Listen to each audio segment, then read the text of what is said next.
देखो बच्चों, आज मैं जो ये बताना चाहता हूँ ना कि ज़्यादातर इमोशनली सुनना, आप लोग पढ़ाई के साथ साथ एक चीज़ नहीं करते हो। ये एक ट्रूथ है, ना करते हो ना उस चीज़ों को कामयाबी महसूस करते हो। वो चीज़ ये है कि पढ़ाई के साथ साथ ना वर्जिश जो होता है ना, वर्जिश वो बहुत ज़रूरी है। हम कहते हैं दुनिया में हर चीज़ का प्रैक्टिस होता है एंड इस्लाम ऑल्सो अलाउड, और हमारे इस्लाम मज़हब भी ना इस चीज़ का इजाज़त देती है वर्जिश करें। और वर्जिश से जैसे क्या होता है, the swimming is the best exercise. आप कबड्डी खेले खाली वक्त पे, जिस समय जब आपको असर से मगरिब वक्त मिलता है ना, ये चीज़ खेला करें आप।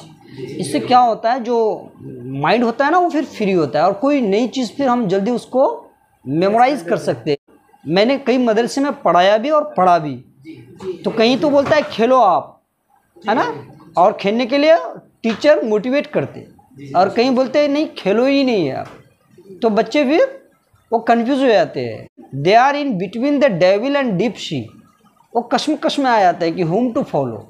भाई इस्लाम में जब मैंने स्टडी किया ना इस चीज़ के बारे में, सहाबा किराम रिज़वानुल्लाह ताला अलैहिम अजमईन में अक्सर वर्जिश करते थे ताकि इंसान एक्टिव रहे। ये चीज़ जानते हैं अल्लाह पाक को एक्टिव और चुस्त जो रहे ना, उसकी इबादत में भी मज़ा है। अब इंसान अगर सुस्त में, वो रुकू सजदे में भी वो भूल जाते होंगे क्या, और वो एकदम हर चीज़ में सुस्त रहता है। तो आप लोग भी सुस्त ना रहा करें, एक्टिव रहा करें। और इस्लाम जो अलाउड दिया है ना, जो चीज़ें, जो खेल हमारे इस्लाम मज़हब में जायज़ है, दुरुस्त है, उसको आप खेलें और खेल भी सकते हैं ना।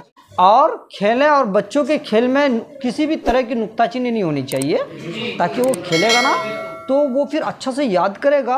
और ये भी एक सीख है। So it was the message which I have sent you, but I have the date of the time. Therefore, I want to end my speech and my